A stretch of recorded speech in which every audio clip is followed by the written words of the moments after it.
My name is Ingrid Myers. I'm 34 years old, and I'm a CPA, which means I know exactly what things cost. 5 weeks before my sister's wedding, my mother called to tell me I wasn't on the guest list.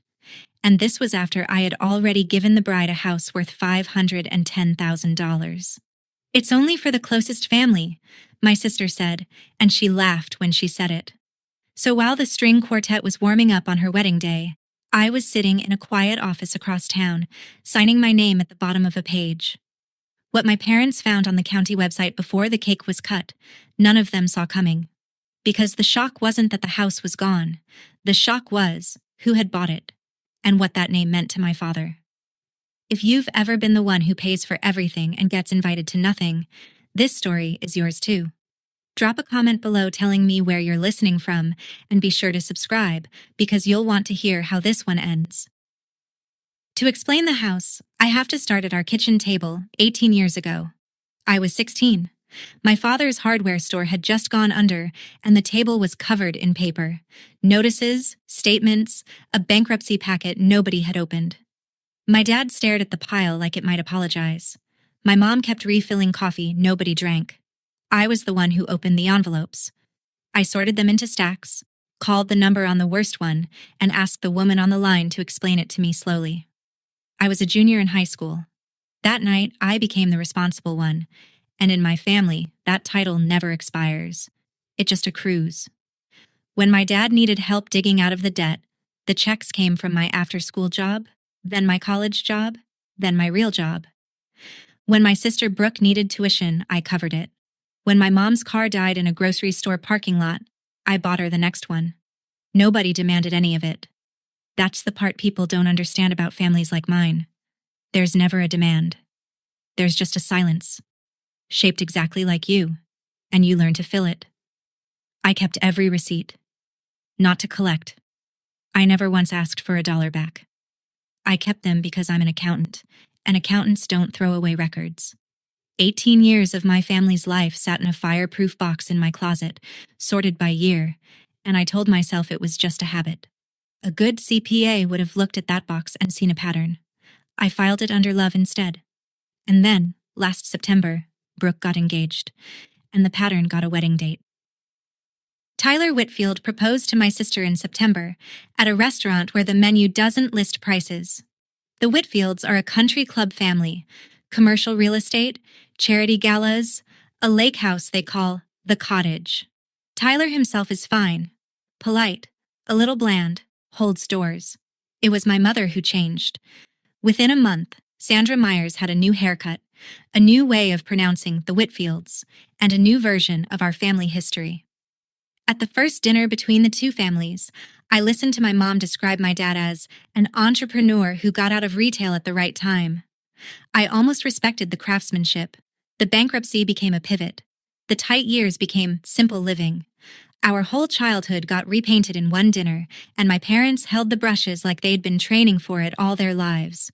At some point, Tyler's mother, Susan, asked the harmless kind of question that only lands in a family like ours like a dropped glass. She asked about my dad's side, whether he had siblings. My mother smiled and said, "It's really just us. We're a small, close family." My father looked at his plate. I knew the name they were stepping around.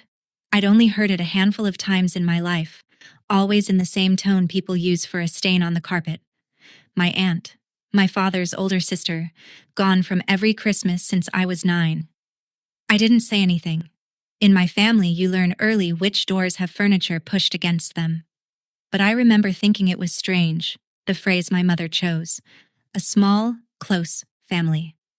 Keep that phrase in your pocket. My mother is going to use it again, and the second time, it's going to cost her more than she can imagine. By October, the wedding had a venue, a date, June 14th, and a problem nobody would say out loud. Brooke and Tyler couldn't afford a house anywhere near the world the Whitfields lived in. Tyler was 2 years into his father's company at a starter salary, and Brooke's marketing job paid for her car lease and not much else. My mother never asked me for anything directly. She just sighed at the right frequency. "The Whitfields keep asking where the kids are going to live," she'd say, to the room, to the heir, to whoever had a checkbook. "Here's what I had. Because I know you're wondering, and I'd wonder too. I'd bought a rundown duplex at 24 and spent 6 years fixing it with my own weekends. It sold that summer, and after the loan was paid off, I walked away with $285,000. I had $145,000 in savings, built the boring way, and I had $80,000, my share of what my grandma Ellen left when she passed 2 years ago. Add it up and you get $510,000, which is exactly what a gray colonial on Maple Street in Westerville cost. 4 bedrooms, a maple tree out front, 10 minutes from the Whitfields Club. I paid cash. I told myself it was a wedding gift. It was, mostly. But I'm going to be honest with you the way I couldn't be honest with myself that fall. It was also an application. 18 years of quiet checks had bought me a seat near my family. I thought $500,000 might finally buy me a seat at the table. A CPA should have read that feeling like a red flag on a ledger. I filed it under love instead. Same folder as always. The folder was getting full. I want you to pay attention to this part because everything that happens later runs through it. I bought the house in my own name. That wasn't a scheme. It's just how a careful person does a large gift. My real estate attorney, Nathan Bell, drew up a transfer deed that would put the house in Brooke's name, and the plan, my mother's plan actually, was to sign it during the wedding week. Sandra wanted a moment. A key ceremony, she called it at the reception, with a photographer. My dad would hand Brooke a key in a little box with a red bow, and there wouldn't be a dry eye in the room. Fine. I don't need moments. I let her have it. Until that signature happened, Nathan told me.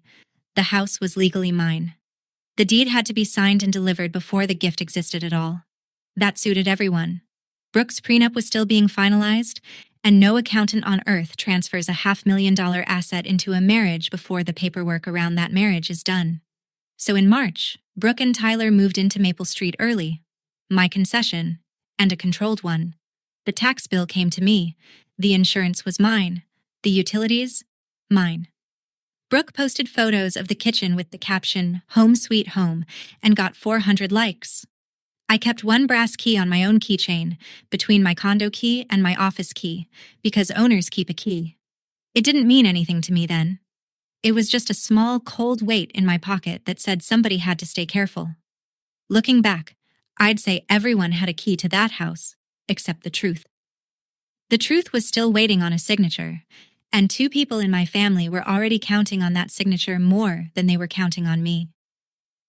The Whitfields threw the engagement party at the club in January, and that night handed me my first real receipt. There was a seating chart.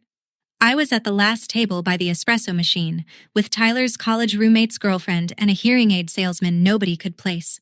From back there, I watched my father stand up with a glass and thank everyone who made this possible. He thanked the Whitfields for their warmth. He thanked God for good timing. He did not say my name. I told myself toasts are hard and fathers are worse at them, and I was still telling myself that when Susan Whitfield touched my arm by the coat check and said warmly, "You've done such a lovely job with everything. Are you with the planning company?" She thought I was staff. My mother was standing right there. Sandra had a 3-second window to laugh and say, "This is my daughter. This is Ingrid. She's the reason any of this exists." Instead, my mother said, "She's just helping out," and steered Susan toward the cake table. Just helping out. I drove my parents home that night because my dad doesn't see well after dark, and somewhere on the highway my mother started talking, quietly, to the window. She said the Whitfields reminded her of her own in-laws. She said that at her wedding, in 1990, my grandmother Ellen had walked the reception hall counting the flowers, counting them, to see what my mother's family had spent.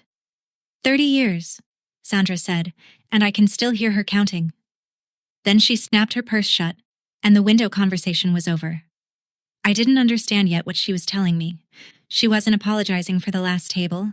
She was explaining, in the only language she had, why there would always be one. Wedding season turned my phone into a cash register. The florist needed a deposit, $4,200, and somehow the invoice came to my email, not Brooke's. Alterations on the dress, mine to cover, just this once, which is a phrase my family uses the way other families use hello. I paid. I always paid. But one Tuesday night in March, out of pure professional reflex, I opened the old spreadsheet, the one that lives next to 18 years of receipts in my fireproof box. I didn't total it. I want to be clear about that because it matters later. I just scrolled. 61,000 to clear my dad's debts over the years, 38,000 for Brooke's tuition, 9 for my mother's car, 7 in wedding costs and counting, 12 in the small stuff, the furnace, the root canal, the security deposit, the flights. I scrolled and I closed the laptop, and I sat in my quiet condo with my heart doing something I didn't have a column for. The next Sunday at my parents' place in Grove City, I tried to make it a joke, because jokes are how the responsible one files a complaint. I said something about how the florist had better name a bouquet after me. My mother didn't laugh. She slid the calligrapher's invoice across the table to me, the way you'd pass the salt, and she said, "Family doesn't keep score, Ingrid." I looked at her. She held my eyes, pleasant as a receptionist, until I looked down first. Family doesn't keep score. I paid the invoice that night from my phone, in the dark, and I remember thinking that she was right, in a way I didn't have words for yet. Somebody at that table wasn't keeping score, and somebody had never once stopped. The call came on a Tuesday night in early May, 5 weeks before the wedding. I was reconciling a client's quarterlies when my mother's name lit up my phone, and her voice had the bright, managed tone she saves for difficult announcements. "Sweetheart, we've made some decisions about the ceremony. We're keeping it small, intimate, just the closest people." I said that sounded nice. There was a pause with a shape to it, and then she said, "So you understand? We've had to be really strict with the list." I actually laughed. I thought she was working up to ask me to cover something else, and this was the runway. "Mom, am I on the list?" Another pause. "We think it's best if you sit this one out. It's nothing against you, Ingrid. The Whitfields want a certain kind of day, and it's just simpler this way." The room went very still around me. I heard a rustle, and then Brooke was on the speaker, bright as a bell, my little sister whose kitchen I owned. "Don't make it weird, Ing," she said. "It's only for the closest family." And she laughed. Not cruelly, even. She laughed the way you laugh at something that's obviously, comfortably true, a fact everyone had settled long ago and I was only now being told about. I don't remember what I said. I remember my mother, before she hung up, reminding me, in the same phone call, the same breath, the same managed brightness, that the florist's final balance was due Friday. Then the line went quiet, and I sat there in my condo with my laptop glowing and 18 years of receipts in the closet behind me. On my keychain, an arm's length away, was a brass key to a $510,000 house on Maple Street. "It's only for the closest family." I turned that sentence over all night, and it never once lay flat. I gave it 3 days because careful people check their math. Then I called my father. Frank Myers has spent 40 years perfecting a tone that sounds like agreement and commits to nothing, and he used it on me. "Your mother handles the details," he said. "It's her show, honey." I asked him, directly, if he thought it was right. He said the yard at Maple Street was really coming along.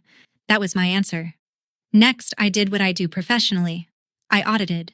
The small, intimate ceremony had a florist, and the florist had an invoice, and the invoice, which, remember, came to my email, listed centerpieces for 18 tables of 10, 180 guests. My cousin Megan called me that weekend, confused, asking what I wanted from the registry since she'd gotten her invitation. Megan, who Brooke has seen maybe 4 times in a decade, 180 people made the closest family cut, and the woman who bought the bride's house did not. So it wasn't an oversight, and it wasn't about space, and it wasn't, whatever my mother said, about keeping things small. There was a reason my name couldn't be on that list. A real one. Load-bearing. Specific. It just wasn't a reason anyone was willing to say to me out loud, and I promise you it was worse than anything I guessed that week. If you've ever paid for a table you weren't allowed to sit at, tell me where you're listening from in the comments. I read every one of them. And hit subscribe now, because what my mother did next with a folder and a pen, is the part of this story I still think about at 2 in the morning. What happens in a family like mine after a call like that isn't an apology, it's crowd control. My mother phoned twice that week, both times in her project manager voice, to make sure I wasn't spiraling. "It's not about you, Ingrid. Don't make it a thing." My aunt by marriage texted a prayer hands emoji and the words, "Keep the peace for Brooke's day." Even Megan, sweet as she is, said maybe I could come to the brunch after. The way you'd offer someone the parking lot of a concert. Everyone had accepted the arrangement instantly, smoothly, like it had been rehearsed. The family purse would not be attending the family wedding, and the family purse would please keep paying the family's vendors. The only person who called it what it was happened to be Paula, who sits 8 feet from me at the firm and has known me 11 years. I told her over lunch, flat, like a case study, because that's how I'd survive the week. Paula put her fork down and said, "Ingrid, you bought the bride a house, and you're not invited to the wedding. Say that sentence out loud." I couldn't. My throat closed on it, right there over a grain bowl, which was embarrassing and clarifying at the same time. 34 years old, and I had never once said a true sentence about my family at full volume. That Friday, my mother called with a new tone, warm, almost soft. She said she wanted to come by Sunday, just the two of us, to talk properly. And I'll admit it to you, because this whole story only works if I'm honest. Some 16-year-old girl inside me, still sitting at that bankruptcy table, heard her mother's soft voice and thought, finally, she's coming to fix it. My mother was coming to fix something all right. It wasn't me. She showed up Sunday with banana bread, which should have told me everything. My mother bakes for leverage, not for love.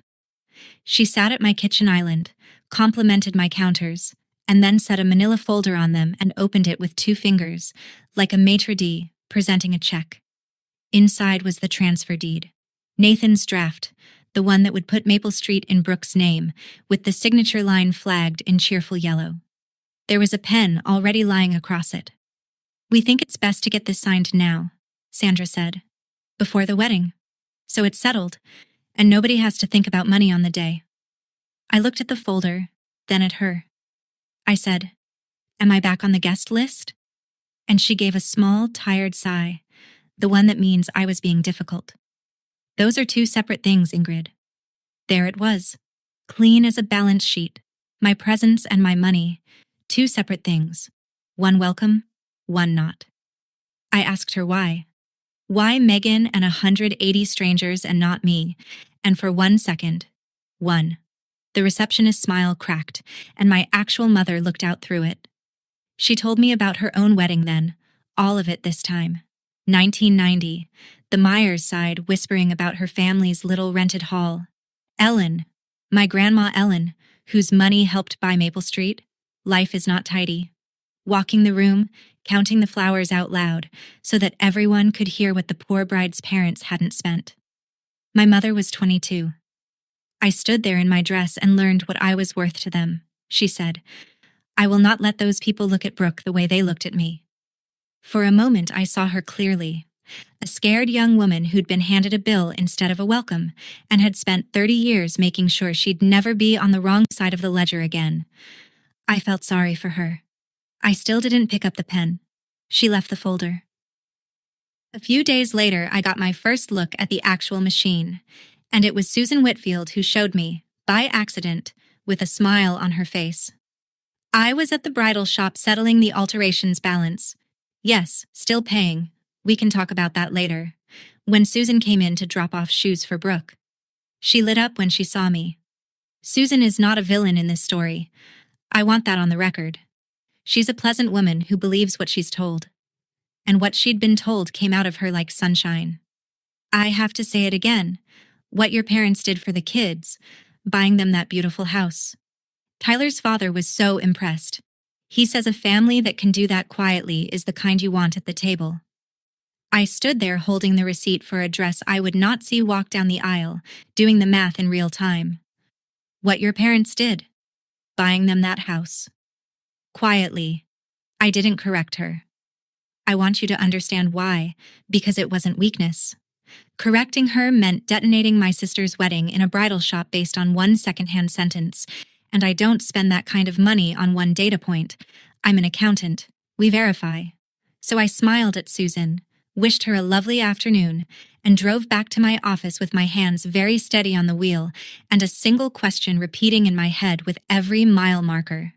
If the Whitfields believed my parents bought that house, who told them that? And how long ago? Because a lie that specific isn't small talk. A lie that specific is infrastructure.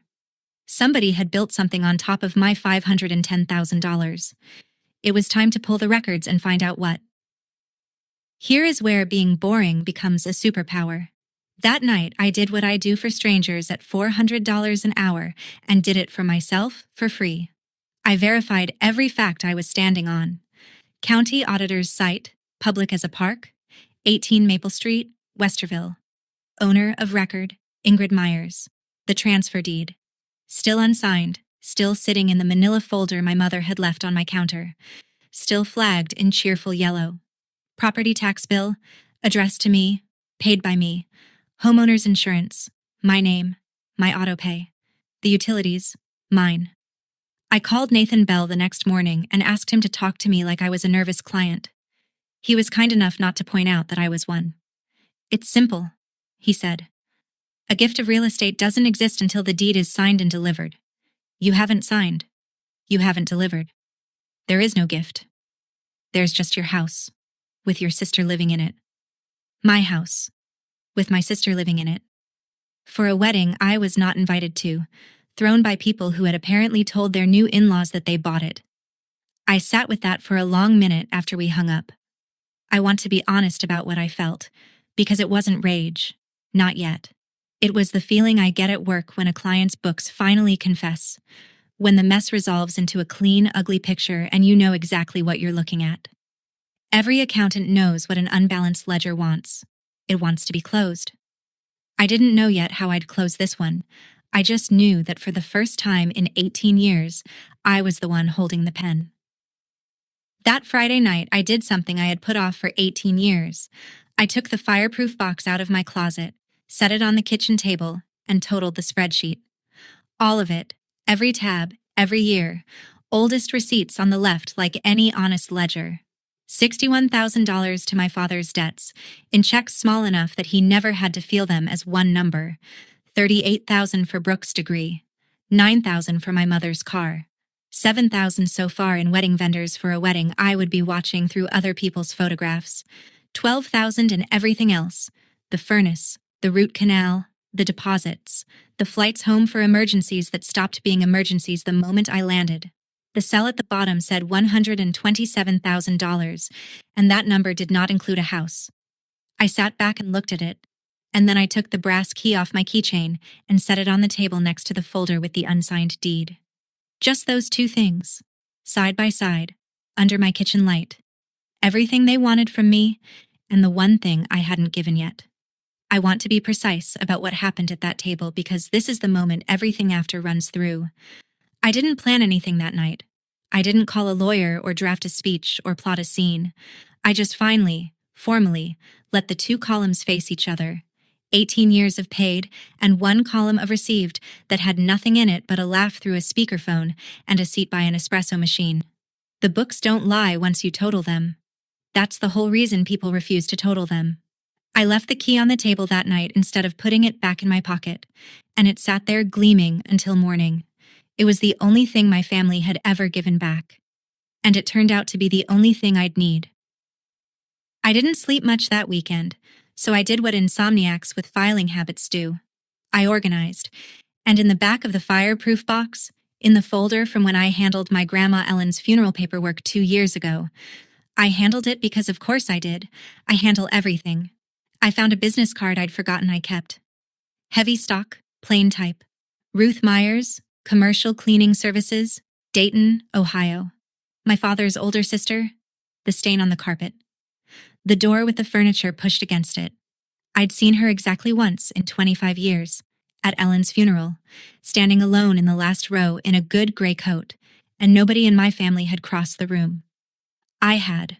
mostly because I was the one carrying the folder of paperwork and she was standing near the exit. She looked at me for a moment, this stranger with my father's jaw, and said, "You're the one who handles things, aren't you?" Not a question. Then she'd pressed this card into my hand and said, "You look tired, kiddo. Call me when the bill comes due," and walked out into the rain before I could ask what she meant. The family's version of Ruth, the one I was raised on, was 2 sentences long. She's selfish, and she abandoned this family. No dates, no details, and I realized now, standing in my kitchen at 2 in the morning holding her card. No evidence. I had just spent a week learning exactly how my family writes its history and who gets edited out and what the crime usually is. She's just helping out. It's only for the closest family. It occurred to me that somewhere in Dayton there was a woman who'd heard the original recording of the song I was only now learning the words to. Monday, on my lunch break, I called her. Ruth picked a diner off Route 40, ordered black coffee and a slice of pie she didn't touch, and studied me for a while before she said anything that mattered. She was 63, dressed like a woman who does her own walkthroughs, and she had the stillness of someone who stopped auditioning decades ago. I told her all of it: the house, the deed, the guest list, the florist's invoice, my mother's folder. I talked for maybe 20 minutes and she didn't interrupt once, which in my family qualifies as a paranormal event. When I finished, she stirred her coffee and gave me the missing chapter. Plainly, no self-pity in it anywhere. 25 years ago, when the hardware store first began to sink, and I was 9, my father had come to her. She was cleaning offices at night and had just started her business, and asked her to pour everything she'd saved into keeping it afloat. She'd looked at his books first. That detail almost made me laugh. It runs in the blood. The books said the store couldn't be saved. It took 7 more years to finish drowning, but the ending was already written in the numbers. So she said no. Offered to help with groceries, with the mortgage, with anything real, but not with a check into a hole. By Easter, I was the villain, Ruth said. Your grandmother sat right where you're sitting and told me family means you don't count. And I told her, everybody counts, Ellen. Some of us just do it on paper, and the rest do it out loud at weddings. I flinched. She saw it and let it go. They wrote me out of every Christmas since. You know what I learned, kiddo? Take it from the first one they wrote off. Love you have to pay for is just rent. She said it the way you'd read a line off an invoice. No bitterness, all fact. And something in my chest went quiet for the first time in weeks. Then she pushed her pie aside, leaned back, and asked the question that rearranged my life. So, what do you still own, Ingrid? I drove home from Dayton with that question in the passenger seat, and I hadn't answered it yet when my sister answered it for me. Wednesday morning, a text from Brooke, breezy as a beach, read, "Hey, Mom says the deed thing still isn't signed? Can you just leave the signed papers plus your key to my house in the mailbox before the 14th? Cleaner that way. No awkward scene at the wedding, LOL. It's only for the closest family, you get it." Then a thumbs up emoji, preloaded, approving her own message. I read it maybe 10 times, standing in my office parking garage. Every clause was its own little masterpiece. Your key to my house, a house whose tax bill had my name on it. No awkward scene, meaning, no you. And that sentence again, the one from the speakerphone, now in writing, with a smiley face on it, casual as a coupon. It's only for the closest family. Here's the thing I finally understood in that parking garage, and I want you to hear it, because some of you are standing in your own version of it right now. Brooke wasn't being cruel. Cruelty at least requires you to see the other person. My sister genuinely could not imagine that the mailbox she was directing me to belonged to me, that the whole set she was living on was borrowed. That's what my parents had built, a world where my money was weather. It just fell, warm, from the sky. Nobody thanks the sky. I typed and deleted a lot of things a wiser woman wouldn't have typed at all. What I finally sent back was short enough to fit on a receipt. Understood. Brooke hearted it. And that, right there, was the last conversation my sister and I had before her wedding day.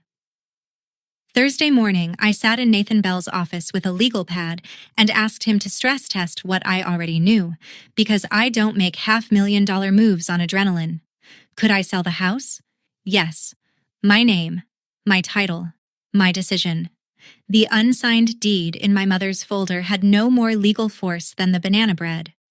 Could Brooke claim I'd promised it? Nathan flagged it honestly. There's a doctrine about relying on a promise, and a judge somewhere might listen for 5 minutes. Then he walked through the facts. Brooke had paid nothing, fixed nothing, improved nothing. She'd lived rent-free in my house for 3 months while I covered the taxes and insurance.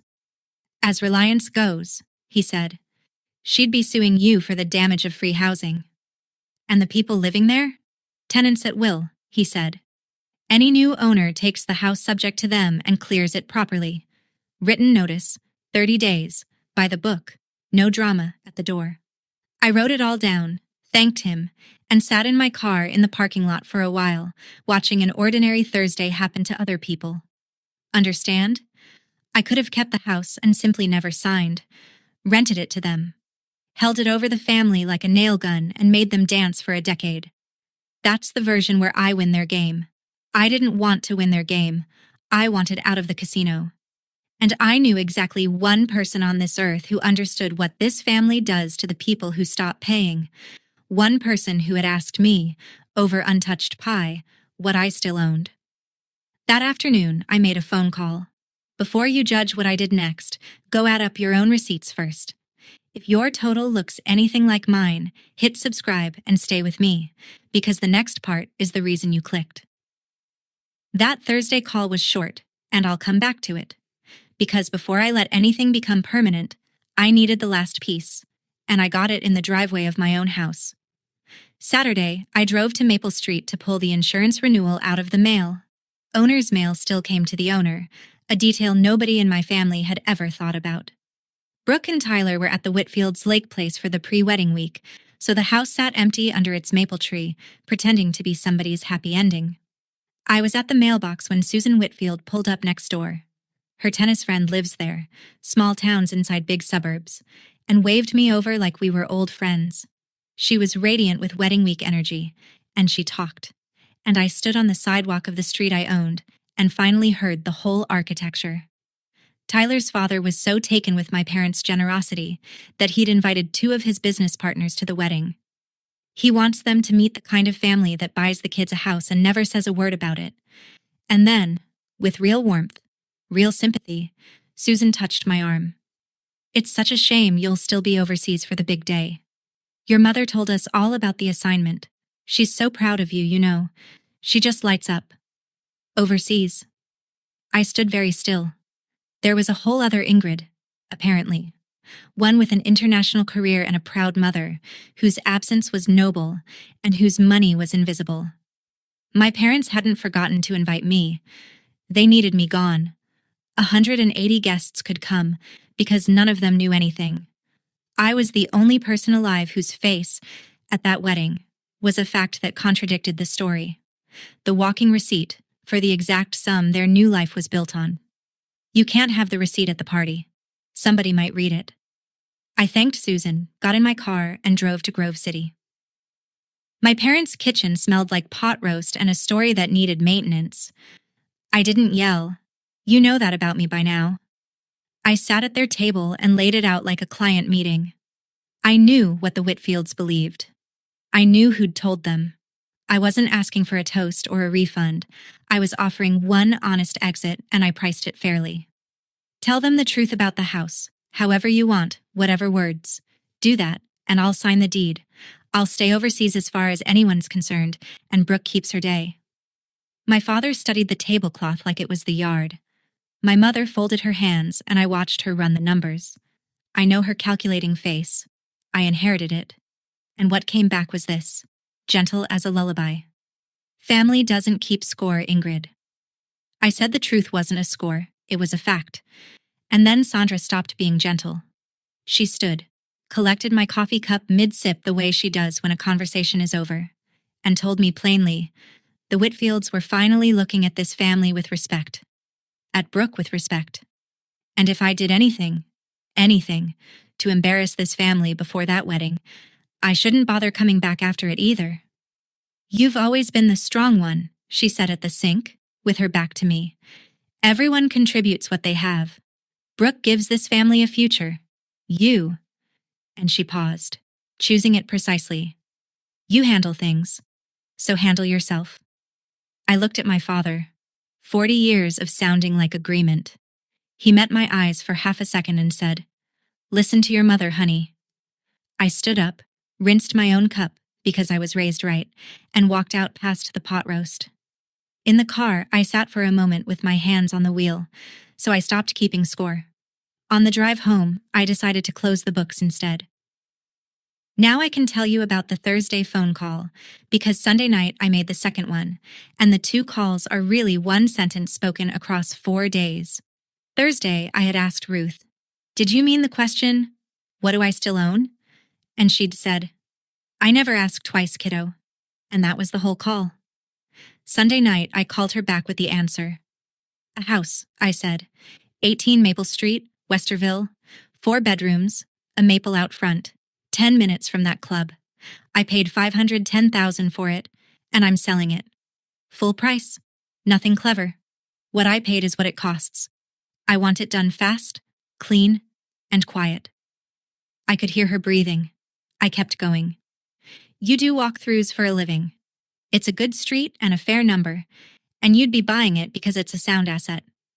But I'm offering it to you first, because I think you and I are the only two people alive who'd understand the rest of it. There was a silence long enough that I checked the screen to see if the call had dropped. Then Ruth Myers, 63 years old, the first person my family ever foreclosed on, said quietly, "Kiddo, I've spent 25 years being the name nobody says at the table. I'll buy the table." And then, drier, "I'll need the inspection anyway. Sentiment is sentiment. Money is money." That's my aunt. That's the whole woman in 2 sentences, and I laughed for real, for the first time in a month. We talked numbers like 2 professionals. She'd sell a rental, use a credit line, close in cash, no lender, no delays, done in under 2 weeks if the title search came back clean. Before we hung up, she asked one thing. "Pick the closing date, Ingrid. Pick it on purpose." I looked at my calendar, and the calendar looked back. On the 3rd of June, in Nathan Bell's conference room, I signed a purchase agreement selling 18 Maple Street to Ruth Myers for $510,000, closing set for 11 o'clock in the morning on June 14th, a Friday, as it happened, which suited the title office fine. Yes, that June 14th. I want to be straight with you about why, because it wasn't theater. A wedding is a machine that eats a family's attention for a week on either side of it. Nobody was going to be checking county records, calling attorneys, or pressuring me to wait until after, when the whole point of my family's pressure had always been that there would forever be an after, and my signature was supposed to be waiting patiently inside it. The 14th wasn't a stage. It was a blind spot. People think revenge is loud. In my profession, revenge is a date on a contract. Nathan slid the pages across, flagged where to sign, and I noticed my hand was perfectly steady, which surprised me more than anything my family had done all spring. Pen up, and the old life had one more exit. Pen down, and it didn't. Breach a signed purchase agreement, and you don't just lose face, you lose in court. Which is exactly why I signed one. I wasn't building myself a door. I was bricking one up. I did make one request before we finished, and I want it on the record because it matters to me. Ruth had to agree, in writing, that whoever was living in the house would get proper written notice and a full 30 days, everything by the book, nothing at the door on a Sunday. She signed it without blinking. "I clean offices, kiddo," she said. "I don't make messes." And that was that. 11 days stood between me and the 14th of June. All I had to do was survive the silence. The silence almost didn't hold. The inspection happened on a Thursday while Brooke and Tyler were still at the lake house. Legal, scheduled, my house. But Maple Street is the kind of street where the neighbors photosynthesize other people's business, and by Saturday, Brooke was texting me. "Random, but Mrs. Keller said there were people at my house Thursday, like with clipboards?" I stood in my kitchen and considered the sentence. Then I wrote back the truest thing I have ever texted another human being. The owner had the gutters checked before summer storms. Every word of that is factual. Brooke replied, Oh, okay, lol. And then, a minute later, Mom said she's handling the house stuff anyway, whatever. 6 days! And there it was again, the family operating system.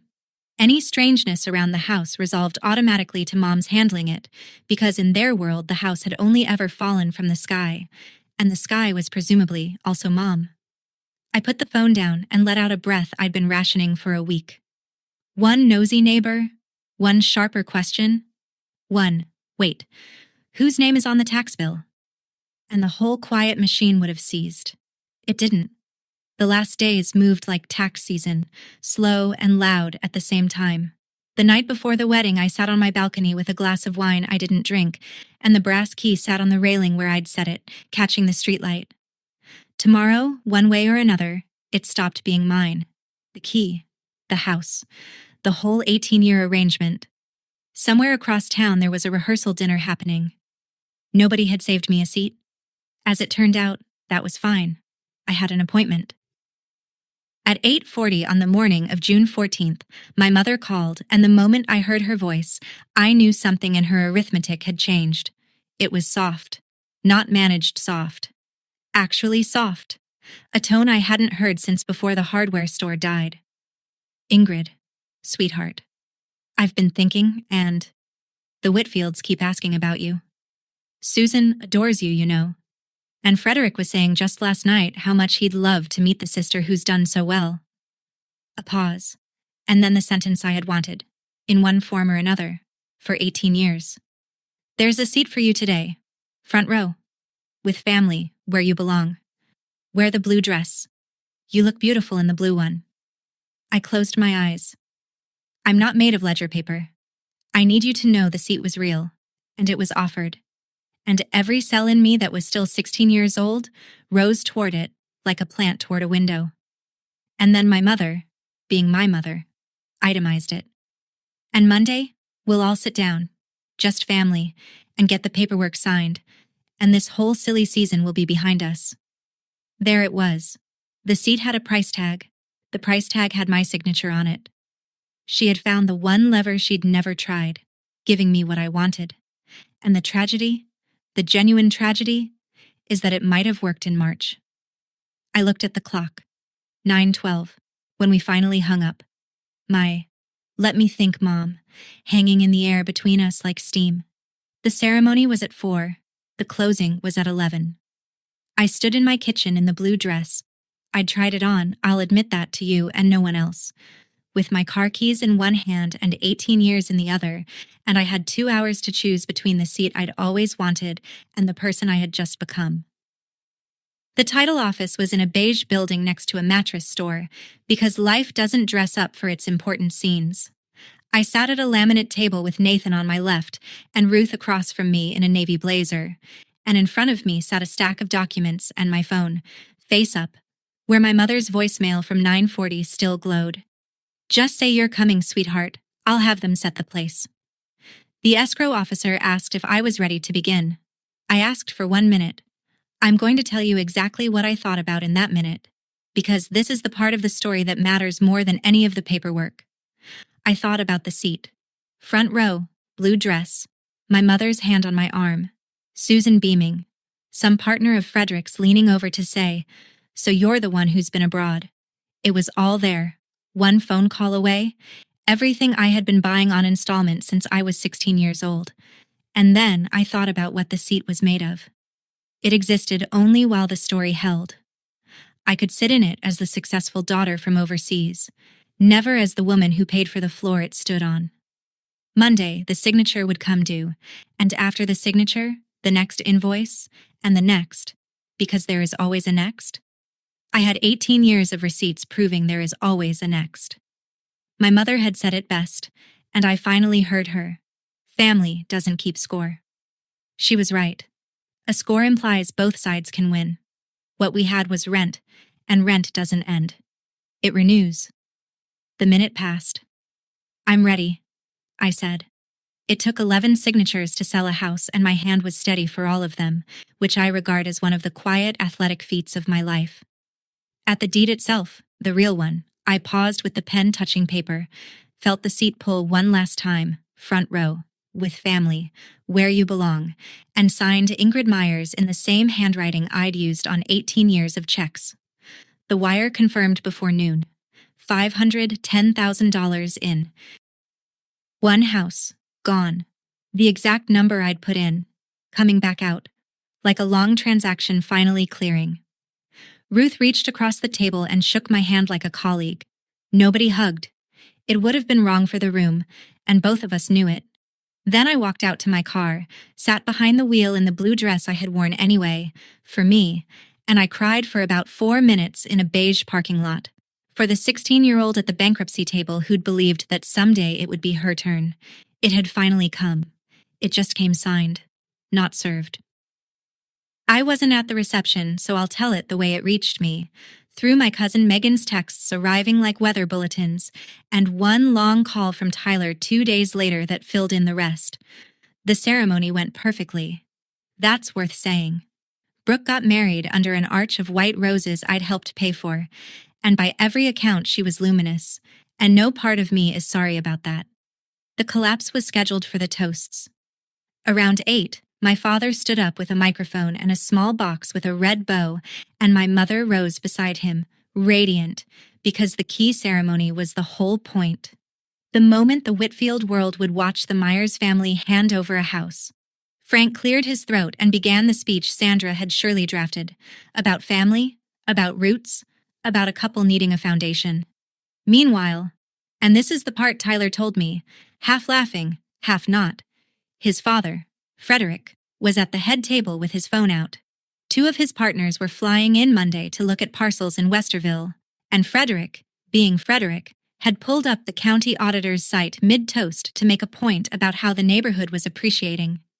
He typed in the kids' address to show them the comps, and there it was, refreshed that afternoon, public as a stop sign. Sale recorded, June 14th. Grantee, Ruth Myers. Frederick frowned. He turned the phone toward Susan. And Susan, sweet, literal Susan, said, into a gap between my father's sentences, at a volume that carried 9 tables. Frank, who is Ruth Myers? Megan says you could hear the ice machine. My father stood there with the little box in his hand, holding a bow-wrapped key to a house that had stopped being in the family at 11 o'clock that morning, hearing his sister's name said out loud in public for the first time in 25 years, at the exact center of the audience he'd built the lie for. My mother's smile stayed up, Megan says, like a wall holding while the building moves. Sandra took the microphone, said something about a mix-up with the county's website, and waved the band on. Nobody danced for a while. Brooke was in the hallway by then, calling me. 9 times, Megan counted, and I'm only telling you, Megan counted because my phone was off in a drawer in my condo, next to a folder of signed documents and one brass key I no longer owned. The house wasn't gone. That was the part they couldn't survive. It had gone home. I turned my phone on the next morning to 41 missed calls, a voicemail box that had given up, and a text thread that read, like a building on fire. But only 2 conversations from that weekend actually matter, so those are the 2 I'll give you. The first happened Saturday night, and I heard it from Ruth over coffee the next day. Just before midnight, her phone rang, a number she hadn't seen in 25 years but had never deleted, which tells you something about my aunt she'd never say out loud. My father. She was watering her tomatoes in the dark, she said, because that's what she does when she can't sleep, and she let it ring almost all the way out before she answered. Frank didn't shout. He asked, in the hollow voice of a man reading a bank notice, how she could do this to the family. Ruth told me she looked at her tomatoes for a second and gave him the only answer the question deserved. You know how it works, Frankie. It's only for the closest family. Then she hung up, finished her watering, and slept, she said, like a paid-off mortgage. The second conversation was Tyler. Monday, calm and careful. He asked if we could talk, and then he asked questions, real ones, in order, like a man doing his own audit for the first time. I answered with documents, not adjectives. The purchase in October, my name on the title, the tax bills, the unsigned deed, the florist invoices. I offered him Nathan's number. He was quiet a long moment, And then he said, "They told us your parents bought it. My dad brought business partners to meet them because of it." And I said the sentence I'd been carrying since the bridal shop. "I know. That's why I wasn't invited." He didn't argue. He apologized. The first Whitfield apology in this story, and, for the record, the only one anyone offered me at all. Meanwhile, across town, my mother had already begun renovating reality. By Sunday night, she had a new story. She's told it ever since. Monday evening, Ruth asked me to come by Maple Street. Her car was in the driveway of the house my family had performed in for 9 months, and she was on the porch with 2 glasses of iced tea, sitting in the good chair like a woman who has read her own deed. We didn't talk about the wedding for a while. She told me about the walk through, the gutters. Your gutter man was worth every penny, by the way. And her plan to repaint the front door a deep green, because gray colonials take themselves too seriously. Then I did the thing I'd come to do. I took the brass key off my keychain, where it had sat between my condo key and my office key since October, and I held it out to her. "Yours," I said. "I don't keep keys to other people's houses." Ruth looked at the key, then at me, for a long moment. And she didn't take it. She folded my fingers back over it with her rough, capable hand and said, "Keep it. No conditions."